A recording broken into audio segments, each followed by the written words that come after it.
Bonjour à tous, bienvenue dans l'univers de l'invisible expliqué, un podcast qui part à la rencontre des professionnels côtoyant au quotidien le monde de l'invisible, pour œuvrer avec bienveillance et humilité vers une meilleure connaissance et compréhension de soi et du monde qui nous entoure.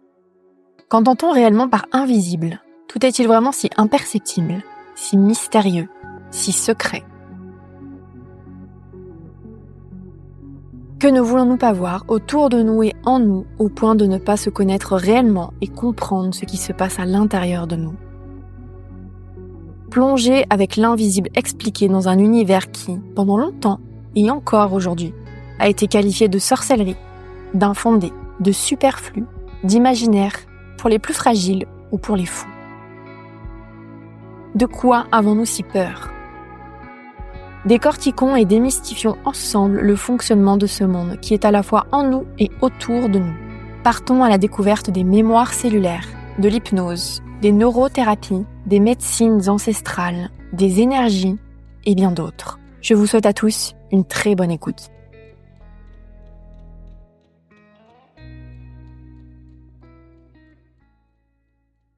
Bonjour Maude. Bonjour. Merci d'avoir accepté mon invitation sur cette émission dans le podcast L'Invisible Expliqué. Donc Maude, tu es donc neurothérapeute. Oui, c'est ça. J'ai regardé un petit peu sur ton site internet et tu proposes, si je ne me trompe pas, 2 thérapies différentes qui sont donc thérapie comportementale et cognitive et détachement émotionnel express. Ouais, c'est exact. Donc avant que tu nous expliques un petit peu à quoi ça correspond et en quoi ça consiste, est-ce que tu pourrais nous dire qui tu es, quel est ton parcours jusqu'à ce métier que tu exerces aujourd'hui ? Je suis Maude, j'ai 39 ans, je suis maman de 3 enfants.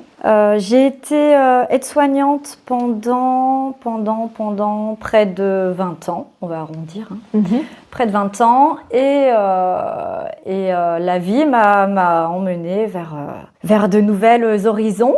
Donc suite à un problème de santé,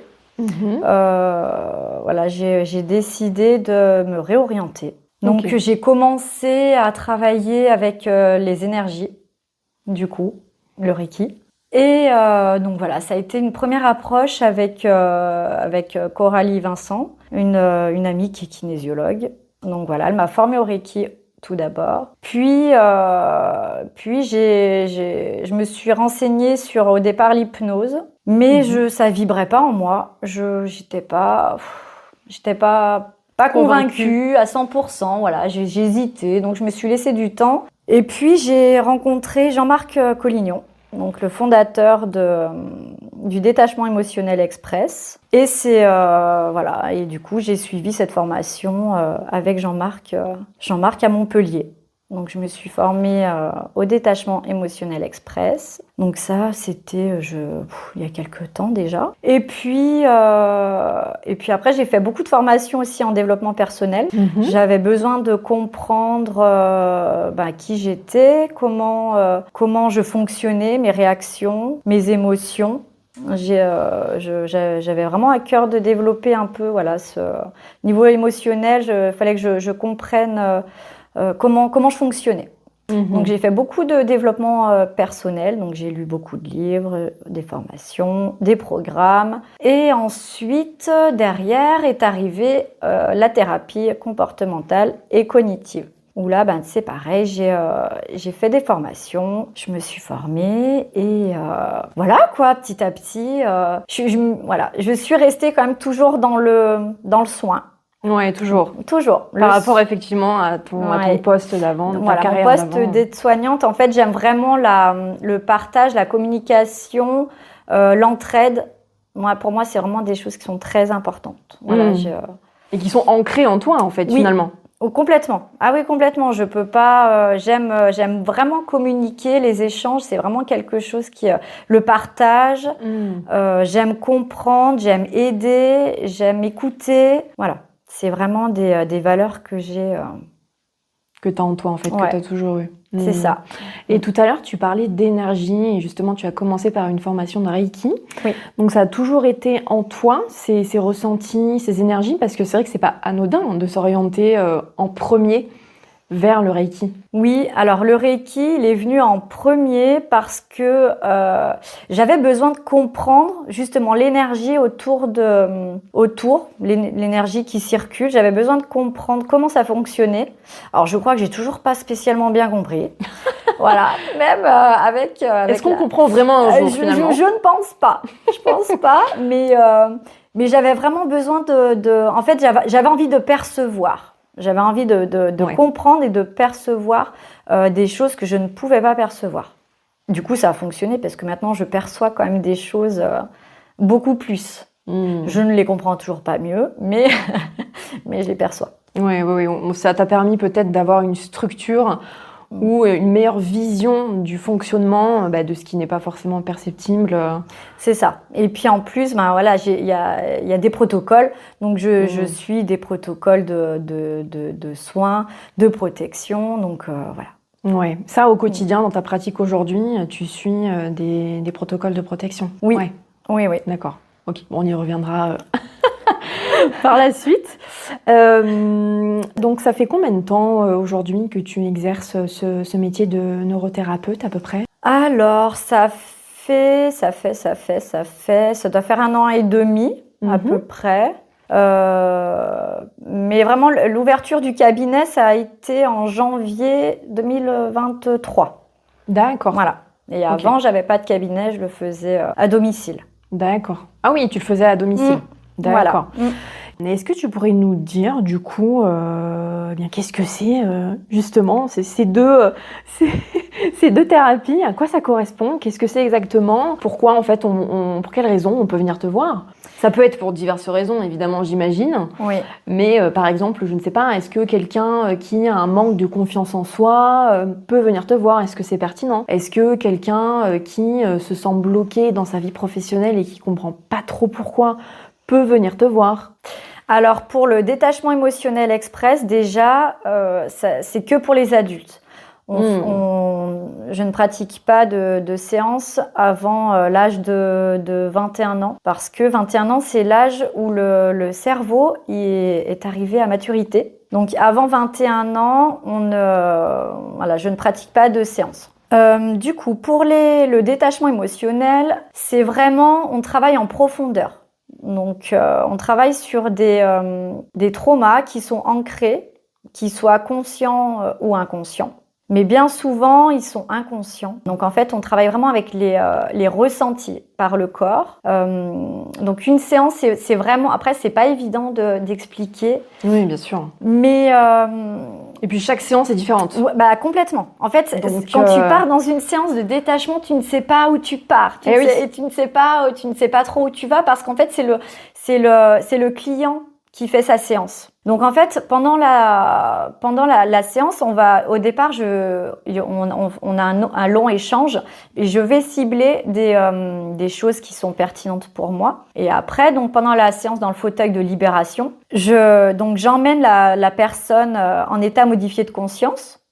Ah oui, donc un petit peu d'hypnose, même complètement. Oui, alors on n'est pas au même niveau que l'hypnose, mais on s'en rapproche. Et du coup, en fait, la personne, quand elle part en état modifié de conscience, donc elle travaille avec ses ressentis, avec les 5 sens. Donc ça peut être visuel, kinesthésique, olfactif, gustatif, voilà. Donc en fait, on laisse la personne aller où elle doit aller. De toute façon, parce que l'inconscient, il sait où il doit aller. Et du coup, pendant la séance, nous on ramène beaucoup au corps. Donc la personne dans le fauteuil, elle sait pas trop ce qui va se passer. Elle a des ressentis, mais elle sait pas trop ce qui se passe. Alors si on part sur un traumatisme, par exemple un deuil. On va partir sur un deuil. La personne qui vient pour un deuil, elle va revivre le traumatisme du deuil. Donc en fait,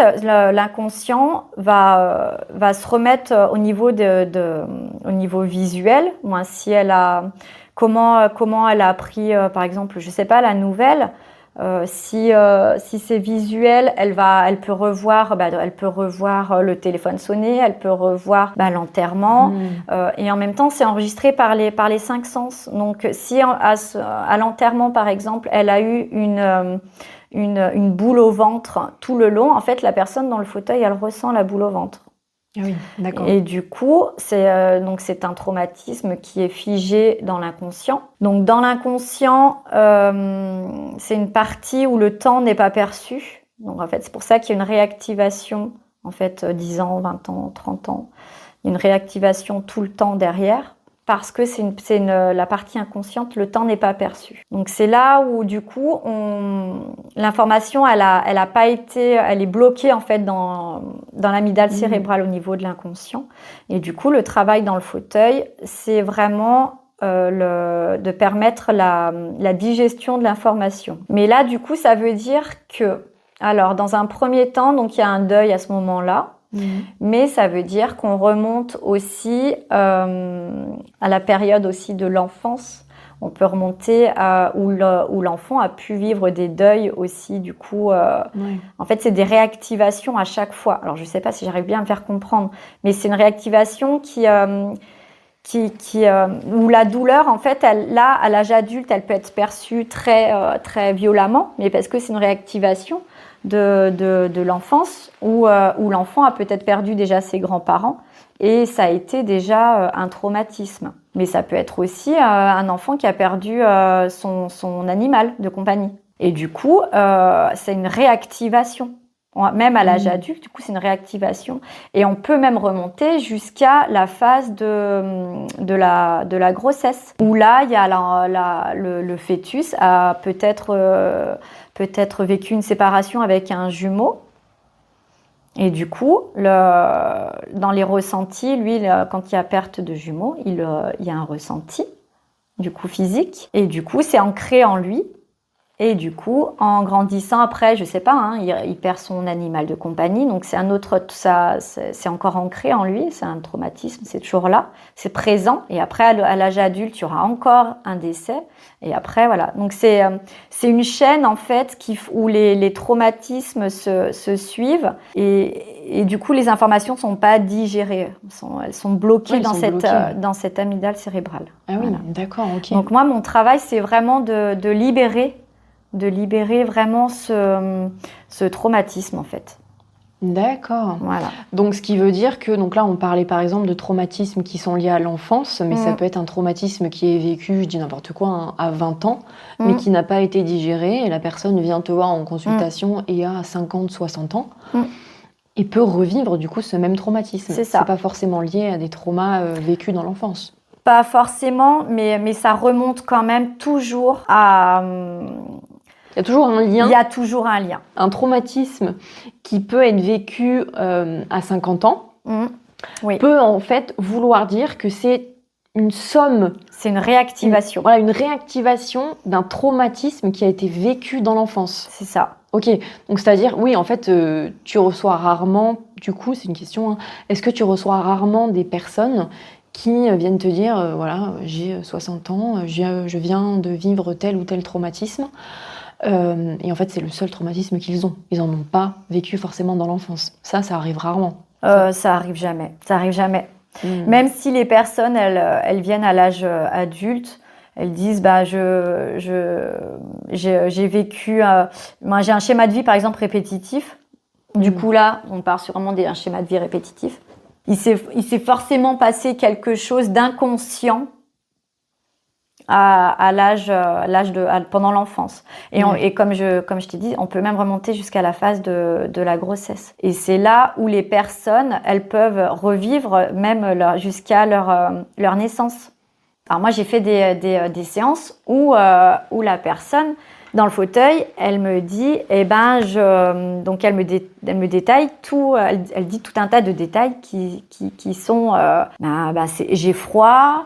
j'ai froid, c'est mouillé, c'est humide, et ça tourne et j'ai peur et qu'est-ce qui se passe. Donc moi dans le fauteuil, je les rassure. Voilà, faut laisser faire parce que c'est vraiment le corps qui digère en fait. Et parce qu'un accouchement, c'est quand même traumatisant pour un bébé. Et du coup, voilà, faut laisser faire. Et c'est ça qui est le plus, en tout cas le moins facile pour les personnes qui sont dans le fauteuil, c'est qu'elles savent pas vraiment des fois ce qui se passe. En tout cas, faut laisser faire. Et donc là, moi, mon rôle, c'est vraiment juste de rassurer la personne et de dire de toute façon, tu l'as déjà vécu. Tu connais, tu sais tu sais pas ce que c'est, mais ton corps et ton inconscient, lui, il sait ce que c'est. Donc laisse faire, ça va aller, tout va bien. Ouais. Et après, donc moi j'ai des personnes qui m'ont déjà dit, ben voilà, c'est humide, c'est froid. Et je suis serrée, je suis comprimée. Donc là, on comprend bien que c'est le passage. Et donc je suis serrée et je suis bloquée. Bah oui, parce que des fois on reste bloqué. Ouais, et c'est long. Et là j'ai envie de sortir, mais je suis coincée, je suis bloquée. Donc en fait, voilà, elle décrit vraiment tout le processus. Donc c'est hyper intéressant. Je pense justement au livre La méthode Tipeee de Luc Nicon, je sais plus comment on dit. Et justement, il explique vraiment les processus de naissance, les processus de perte de jumeaux. Et en fait, c'est exactement ça ce que les personnes racontent dans le fauteuil, quoi. Et en fait, voilà, souvent, donc tu peux en fait revivre le moment où il y a par exemple un bébé qui a le cordon autour du cou. Et du coup, la personne peut te dire, j'arrive plus à respirer et hop, d'un seul coup, ça y est, c'est bon. Mais là, du coup, je suis éblouie. Je vois, mais bon, ça y est, là, c'est tout de suite, ça y est, on me met au chaud. Je suis mieux. Puis je suis rassurée, ça y est, ça va mieux. Donc, c'est incroyable, en fait, ils te décrivent vraiment de A à Z ce qu'ils ont ressenti, quoi. Ouais, c'est ça. Ah ouais, c'est fou. Hein. Et du coup, là, c'était un traumatisme, parce que si, par exemple, l'enfant, il est coincé, il est bloqué, c'est un trauma, parce que lui, il a l'impression qu'il va mourir. Eh oui. Inconsciemment. Lui, il est bloqué dans la partie vraiment à la sortie, quoi. Il peut être bloqué.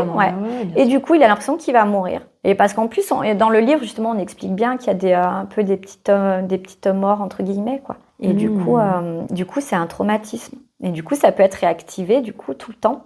Toute ta vie. Toute ta vie. Sans comprendre réellement, effectivement, l'origine. Voilà. Pourquoi ? Qu'est-ce qui se passe à l'âge adulte ? Je me sens toujours bloquée. Je me sens toujours bloquée, je ne sais pas ce que j'ai, je me sens coincée et j'arrive pas à me débloquer. Et j'étouffe. J'étouffe tout le temps, j'ai cette sensation à la gorge d'être toujours étouffée. Donc voilà. Et ils passent dans le fauteuil et après, ils sont libérés.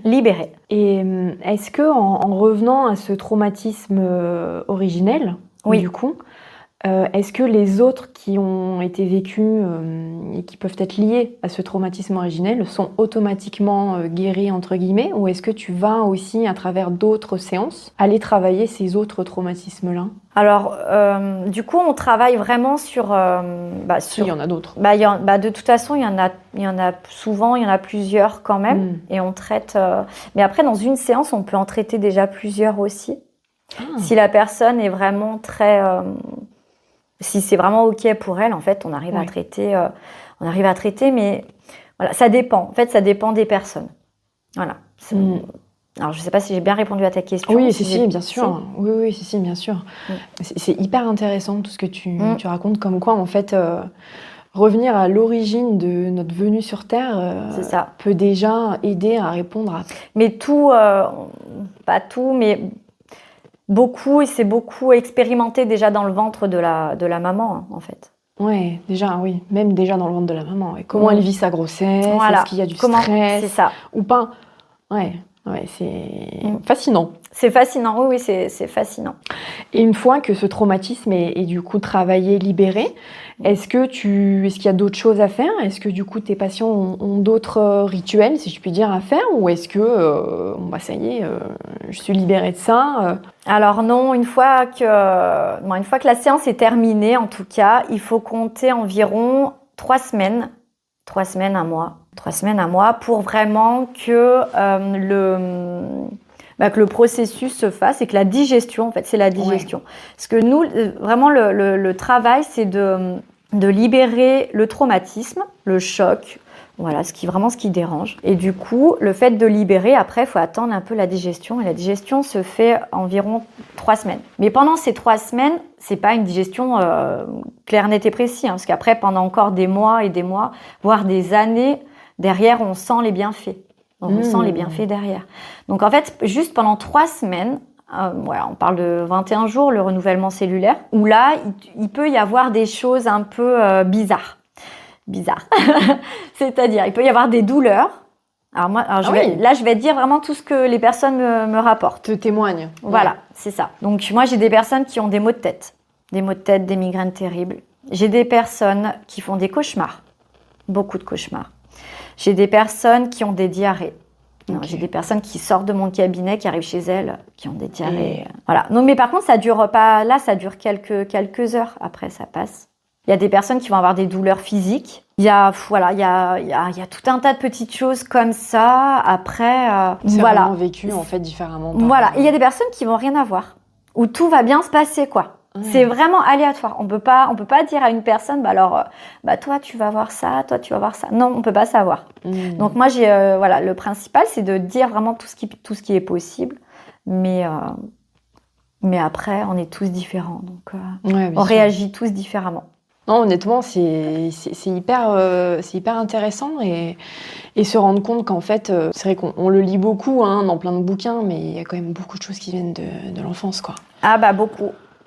Et c'est vrai que pour un enfant, il n'y a pas de petit traumatisme. Donc en fait, même si c'est des choses avec notre vision d'adulte, ah bon, ça je l'ai vécu comme un traumatisme. Bah oui, en fait, en tant qu'enfant, ta vision n'était pas la même du monde, de l'environnement. Et oui, tu l'as vécu comme ça. C'est ça. Et par rapport à, il y a des, un exemple, j'ai une personne qui est venue et qui, on parlait c'était de séparation, il me semble, et justement, elle m'expliquait, donc on est remonté, donc dans l'échange, au début de la séance, dans l'échange, il y avait, on a travaillé beaucoup sur les deuils, les séparations, parce qu'elle était en divorce, il me semble, en train de divorcer. Et du coup, dans le fauteuil, donc rien d'extraordinaire était ressorti au tout départ. Et en fait, une fois qu'elle est passée dans le fauteuil, il y a son voisin qui a déménagé quand elle était petite. Et en fait, c'était ressorti et ça a été un grand chamboulement pour elle. Donc en fait, c'était un trauma qui était un trauma. Et au départ, j'ai pas du tout repensé, quoi. Mais pas du tout. Et oui, parce qu'avec sa vision d'adulte, mais en quoi le déménagement de mon voisin à 5 ans, enfin je dis n'importe quoi, quand j'étais enfant, a pu être un traumatisme. Pas du tout. Dans la vision en tant qu'adulte et dans le mental qu'on se forge, c'est pas possible que ce soit l'origine, quoi. C'est ça. Alors que là, c'était déjà... Il y avait déjà la séparation là où elle expliquait tout comment ça s'est passé. Elle partait en vacances et elle faisait coucou à son voisin, elle est revenue, il était plus là, quoi. Oui, donc en fait en elle, le traumatisme de la séparation, comme tu disais, s'est créé. Oui. Hey, incroyable. Merci pour ces explications. C'était très clair. Donc là, on vient donc de voir tout ce qui était sujet à la thérapie comportementale et cognitive. Non, ça c'est le détachement express. Détachement émotionnel express. Oui, ça c'est vraiment la libération émotionnelle. Libération émotionnelle. Ok. Oui. Donc du coup, ça peut se faire en une séance, en 2 séances. Alors on pratique entre 1 et 5 séances. Ok. Ce qui est pas mal, 3 c'est déjà bien. Après, suivant les traumas, Et puis il y a des personnes qui vont avancer entre guillemets, mais qui au bout de 2 séances auront déjà beaucoup libéré, alors que d'autres il leur en faudra 4. Donc c'est vraiment aléatoire. Après tout dépend de la personnalité de la personne. Si elle est un peu dans le contrôle, en séance je fais toujours un test de personnalité. Et ce test, du coup je vois très rapidement comment ça va se passer dans le fauteuil. Si j'ai une personne qui est dans le contrôle je sais que pour lâcher... Elle va forcément avoir du mal à lâcher. Voilà, elle va lâcher pas facilement, quoi. Donc, après, on a des techniques pour faire lâcher le mental, mais voilà. Donc, les personnes qui ont pas du tout le contrôle, alors elles partent facilement. Donc, ça peut aller très vite. Les personnes qui sont plus dans le contrôle, forcément, ça va un petit peu, des fois un peu moins vite. Mais ça se fait quand même. Et du coup, en moyenne, moi j'irais 3 séances, c'est déjà bien. Des fois plus, des fois moins, voilà. Des fois, si c'est juste une thématique, 1, 2, c'est bien. Mais c'est des rendez-vous qui durent... Le premier rendez-vous dure 3 heures, donc c'est des... Ah oui, c'est quand même des gros rendez-vous. Ouais. C'est des longs rendez-vous, oui. Ouais, d'accord. En fait, ça dure aussi en fonction de la problématique. C'est comme... Oui. Après, le premier rendez-vous dure toujours 3 heures. Et après, les rendez-vous suivants, c'est 2 heures. Ah, d'accord, c'est 2 heures automatiquement. Oui. Okay. Oui, parce qu'en état modifié de conscience, voilà, le temps de partir. Déjà de partir, il faut, faut le temps de partir, de faire un bon état des lieux. Après, de revenir. Ça doit être hyper éprouvant, mine de rien. Pour les personnes, oui. Moi, ça va. Toi, ça... Moi, ça va pas mal. Mais les personnes, oui. Souvent, la première séance, ils partent, ils sont fatigués, quoi. Ouais, ils disent, tout le monde me dit, bon, merci, je vais aller me coucher. À la fin de la séance, c'est bon, Maud, je crois que... C'est merci beaucoup, je vais passer une bonne nuit. Je vais faire une sieste. Les personnes partent toujours très fatiguées.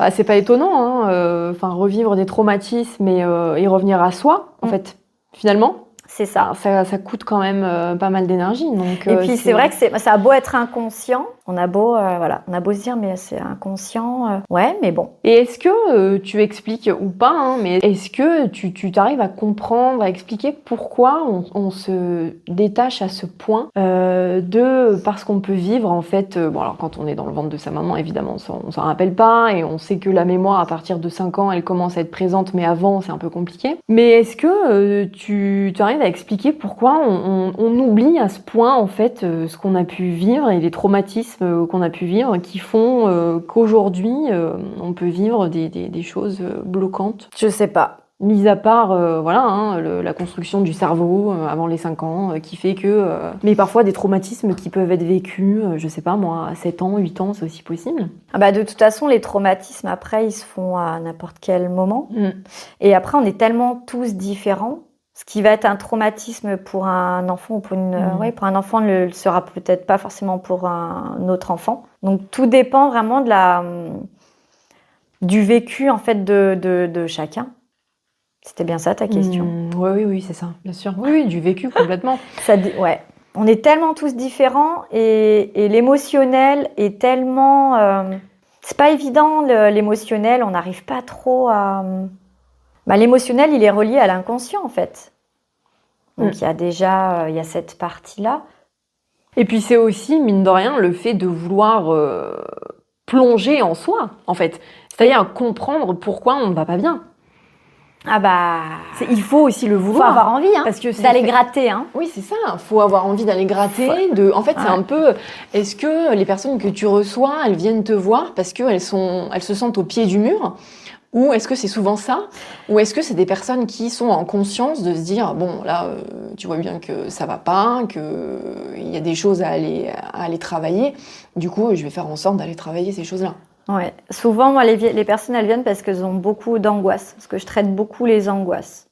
Après c'est vraiment une partie qui me passionne, donc je fais beaucoup les angoisses. Et du coup, les personnes viennent souvent parce qu'elles sont très angoissées. Mais pas que. Du coup, je fais d'autres choses. Mais à la base, elles viennent beaucoup pour les angoisses. Mais du coup, c'est pourquoi il y a de l'angoisse, quoi. Donc après, forcément, on est obligé d'aller gratter. Donc voilà, qu'est-ce qui s'est passé quand tu étais enfant, pourquoi, voilà. C'est vraiment... J'ai une personne un jour qui est venue pour un problème d'addiction. Très bien, il est venu pour un problème, c'était un homme, il est venu pour un problème d'addiction. On a fait 3 séances, et on n'a jamais parlé de l'alcool. Ah oui, alors que c'était une addiction à l'alcool? Oui, addiction à l'alcool. Et en fait, on a travaillé que sur l'émotionnel. Et l'émotionnel, il est relié souvent avec la maman. Et en fait, on a travaillé que sur sa maman. Oui. Et au bout donc déjà dès la première séance, une dizaine de jours après la séance, je me rappellerai toujours, je lui ai envoyé un message pour savoir comment ça allait. Et il m'a répondu, ça fait quelques jours que j'ai pas bu une goutte d'alcool. Bon. Alors que l'addiction, c'est une vraie maladie. Ah oui, puis là, c'était une vraie addiction à l'alcool, où là, il buvait depuis beaucoup d'années et de l'alcool très fort. Et en fait, c'était vraiment la partie émotionnelle émotionnelle, inconsciente, parce que vraiment l'inconscient, il est relié à l'émotionnel et c'est la partie du cerveau où elle se développe entre 0 et 7 ans. Donc c'est pour ça qu'on dit qu'en fait ça remonte toujours à la période de l'enfance en fait. Ouais. Donc 0-7 ans, le temps n'est pas perçu et c'est la partie où c'est le rôle de la maman qui développe un peu avec l'enfance, le côté l'affectif quoi. Et du coup on a travaillé que sur l'affectif avec sa maman. Donc voilà, il avait un parcours pas évident avec sa maman du coup. Donc on a mis beaucoup de choses en place derrière parce que sa maman était décédée. Donc voilà, il a fait un très beau travail, il a un très beau parcours. Et du coup, j'ai eu des nouvelles après 1 an après où il avait changé de vie. Complètement, ouais. Donc ce monsieur a réussi à être sevré, parce que c'est vraiment ça en fait. Sevré, ouais. Sevré de son addiction à l'alcool. Ouais. Parce que c'était vraiment relié avec l'émotionnel, avec son rapport avec sa maman. Une vie pas évidente pour un enfant et du coup, voilà. Tous les traumas étaient liés à ça. Étaient tous ancrés en lui et du coup, voilà, on a libéré tous les traumas petit à petit.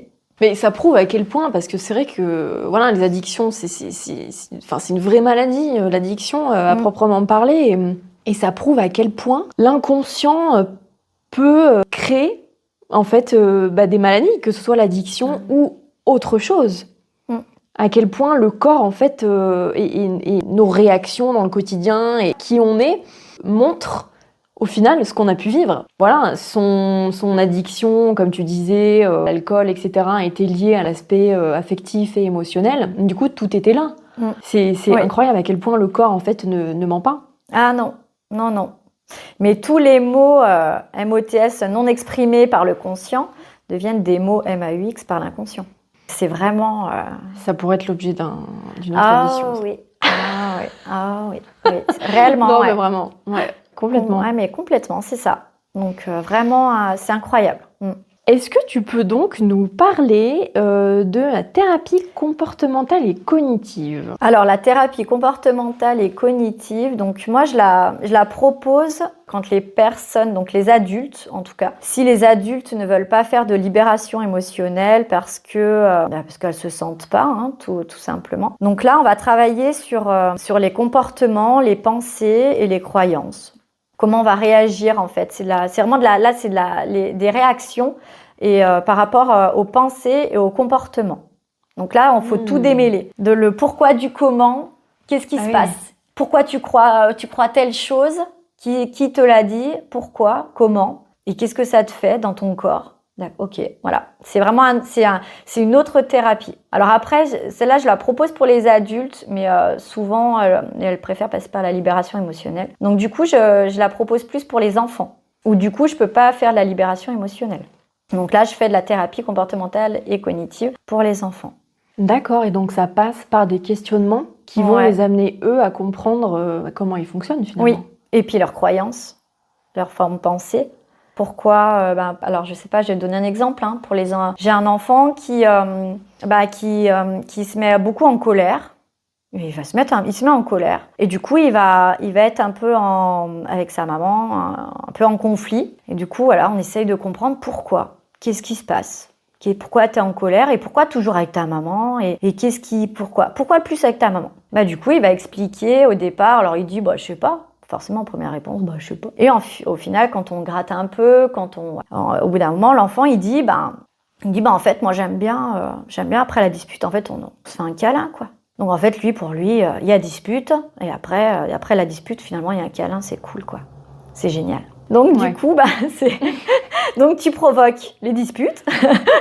Pour avoir de l'affection. Ok. Donc là, c'est une croyance. Quoi. Ah ouais. Donc là, il y a de la recherche d'affection. Et du coup, c'est ok. Du coup, on peut peut-être faire autrement. Ce serait peut-être pas mal de faire différemment. Ouais, effectivement. Voilà. Donc après, on travaille comme ça. Du coup, ok, mais tu te rends bien compte que du coup, maman, elle est un peu en colère. C'est pas. Oui, elle te pardonne, d'accord. Elle te dit, allez, viens. Mais il y a des fois, maman, elle a peut-être pas envie de faire un câlin. Du coup, comment on peut faire autrement ? Donc du coup, on trouve des solutions en fait entre la maman, l'enfant et moi. Du coup, on trouve des autres solutions quoi. On apporte des autres solutions. Alors après, il y a toujours des essais, des objectifs entre chaque séance. Du coup, bon, bah ok, alors là maintenant, toi, ce que tu veux, c'est des câlins. T'es en manque de câlins, tu veux que des câlins. Donc, au lieu de mettre maman en colère et de dire non, bah, en fait, dis-lui clairement, quoi. Maman, j'aimerais bien un câlin, quoi. Tout simplement. C'est plus rapide, Va quoi. au but. mais pour lui, voilà, pour lui, dans sa tête d'enfant, et ben en fait, c'était juste, je vais mettre maman en colère. Donc là, comme ça, je vois bien, elle est vraiment en colère. Et du coup, après, elle me pardonne et elle me fait un énorme câlin, quoi.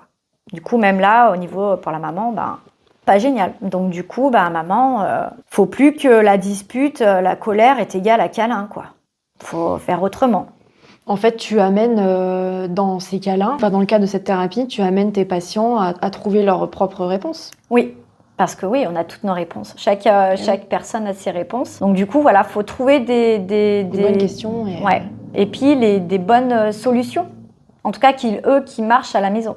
Oui, complètement. Donc tu les guides aussi à appliquer de nouveaux schémas ou de nouveaux comportements. C'est ça. Et en même temps, on travaille bien avec les croyances, les formes pensées. Mais pourquoi est-ce que tu crois que de provoquer une dispute, en fait, tu auras un câlin?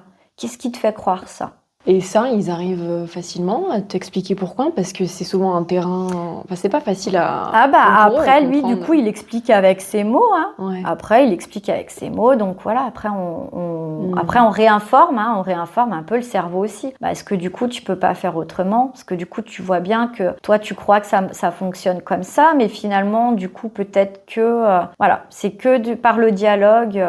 Par le dialogue, on fait des mises en scène aussi. On fait des mises en scène dans le cabinet. Ou je sais pas, par exemple, un enfant avec sa maman se dispute toujours en voiture, on va se mettre en voiture, dans le cabinet, quoi. D'accord. Et on va expliquer, le but, c'est vraiment de comprendre pourquoi il y a par exemple, une dispute au moment toujours dans la voiture. Donc, ça veut dire que du coup, dans ces cas-là, il y a l'enfant et la maman? Oui. Ok. Oui. Il y a l'enfant, la maman et... Ils reproduisent la scène. Et on reproduit la scène. Okay. Et on cherche pourquoi. Qu'est-ce que tu crois? Qu'est-ce que tu penses? Et ton comportement, comment il est? Comment tu te sens? Oui, donc en fait, toi, tu es là aussi en regard extérieur et tu vas décortiquer la scène. C'est ça. Pour ensuite aller pointer et cibler. Et du coup, après, trouver des solutions. Des solutions, apporter des nouvelles solutions, nouvelles approches. Et après, on teste. Voilà. Donc pour la prochaine séance, vous allez tester ça, et vous, voilà, ce qui marche, ce qui marche pas, on trouvera autre chose, on fera différemment. Donc on fait beaucoup de mise en scène, on fait avec les Playmobil aussi. Voilà, au moment du coucher, pourquoi tu pleures tous les soirs quand tu vas te coucher? T'as peur de quoi? Tu crois quoi? Donc on fait avec les Playmobil. Donc du coup, il va se mettre avec le Playmobil dans le lit, et il va expliquer. Et du coup, c'est là où en fait l'enfant va expliquer plus facilement ce qu'il ressent. Là, je suis triste parce que du coup, je vais être séparée. Là, je vais être séparée de maman et j'ai pas envie. Et papa, je sais pas, peut-être que papa il est pas encore rentré. Donc voilà, je voudrais l'attendre. Il y a des choses qui ressortent. Donc c'est souvent beaucoup plus des enfants et adolescents que tu reçois dans ce type de thérapie pour le coup. Oui. Après, c'est pareil au niveau des adolescents. S'il y a une personne qui a eu un abus sexuel, on va faire pareil, la thérapie comportementale et cognitive. Pourquoi tu crois que c'est peut-être ta faute? Voilà. Pourquoi tu crois ça? Oui, d'accord. Ouais, c'est complètement déconstruire des croyances, des pensées. Et ton comportement. Voilà, c'est vraiment les formes pensées, croyances, pensées, comportements. Oui, et puis c'est les rendre aussi complètement autonomes sur leur compréhension de soi, finalement. C'est ça. Parce que toi, tu es là, tu apportes des questions pertinentes et des solutions et des choses à mettre en place entre les séances. Mais en soi, c'est les rendre ultra autonomes. Oui, et puis ils travaillent beaucoup sur leurs émotions, du coup. Ouais. Du coup, t'es triste, mais du coup, pourquoi t'es triste à ce moment-là? Du coup, qu'est-ce qui s'est passé pour que tu sois triste à ce moment-là? Pourquoi t'as peur? T'as peur de quoi? Oui, c'est mettre des mots sur toutes leurs émotions et tout ce C'est qu'ils ça. ressentent. Maud, est-ce que tu aurais un livre, un film, un documentaire à recommander aux auditeurs? Tu me parlais, mais je crois que tu n'avais plus le nom aussi, tu sais, de la journaliste qui va voir une tribu. Mais oui, j'ai plus le nom. Et alors, c'est pas grave, parce qu'au pire, tu me le redonneras plus tard et je le mettrai dans la description de l'émission. Oui. Il était Comme fantastique, ça, ce livre. si les auditeurs sont intéressés, Oui. est-ce que tu peux juste nous redire du coup de quoi ça parlait, ce bouquin, en quelques mots? Alors, ce livre, c'est une journaliste. Par contre, mais ça fait déjà très très longtemps que je l'ai lu. Donc, c'est une journaliste qui part faire un peu comme une interview, mais dans une tribu. Et dans cette tribu, donc au départ, elle explique qu'elle arrive avec ses bijoux et ses petites affaires, tout. Et en fait, elle comprend très vite que toutes ces affaires, en fait, elle en a pas besoin parce qu'ils lui disent tu laisses tout là et puis on y va quoi. Demain, on part. Et du coup, elle part. Elle part avec la tribu et en fait tout le long du voyage, elle se rend compte de comment eux ils vivent dans leur tribu. Et c'est juste magique parce que on comprend que ils vivent complètement différemment de nous, où ils communiquent. Donc il y a une personne qui part en premier, où du coup il fait un peu l'éclaireur quoi. Et du coup par la pensée en fait il arrive à communiquer avec le reste de la tribu qui du coup se déplace sereinement. Après il y a un moment je me rappelle où il y en avait un qui s'était cassé la cheville je crois. Et du coup en fait ils font toute une cérémonie avec des pansements, voilà, des chants, tout un tas de des énergies, des rituels et tout. Et en fait le lendemain il est debout, il marche quoi. Et des choses vraiment exceptionnelles. Ils vivent avec ils ont pas l'heure, mais ils regardent le soleil, ils savent tout, ils sont complètement et ils sont heureux. Moi, c'est top complètement, quoi. Ouais, rien à voir avec ce que on vit nous. C'est ça. Et du coup, la journaliste vraiment, elle est complètement, elle dit mais c'est hallucinant quoi. Ce qui se passe qu'on peut pas on le perçoit pas et en fait elle est impressionnée. Mais oui, je le mettrai, je te le redonnerai en description. Merci Maud. Merci à toi. Merci beaucoup. À très vite. À très vite.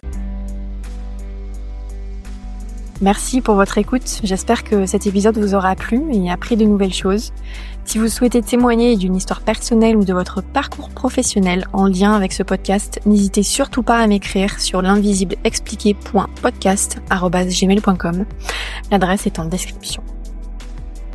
Si vous souhaitez également me soutenir, je vous invite à laisser un commentaire, à liker et surtout à partager ce podcast. C'est le meilleur moyen de le faire grandir et pour ça, je vous en remercie. À très vite dans un prochain épisode.